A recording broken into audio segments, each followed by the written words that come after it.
అలాగే మనకు ఆసాం రాజ్యాన్ని ఇంతవరకు కూడా వారిని బందీగా ఉంచారు. ఎందుకోసం బందీగా ఉంచారు అనేటువంటి ప్రభుత్వం వారిని మేము ప్రశ్నిస్తున్నాం. ఇంచేతను కూడా వారికి ఎలాంటి అభియోగాలని కూడా వారిని కూడా పరిష్కరించలేదు.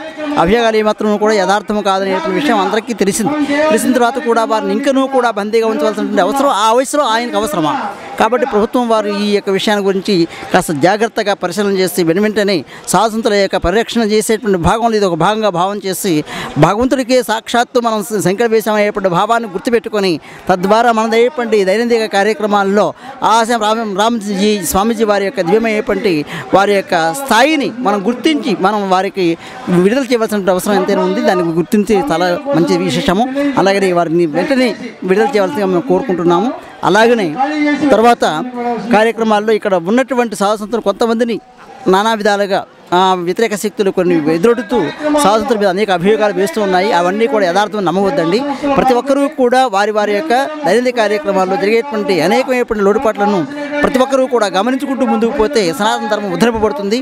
కాబట్టి ఎవరికి వారు స్వయం తీర్థ పరమస్థారయతే అనే భావంతో ప్రతి ఒక్కరూ కూడా శ్రమించి ఆ యొక్క హిందూ సనాతన ధర్మానికి న్యాయం చేకూరుతారు.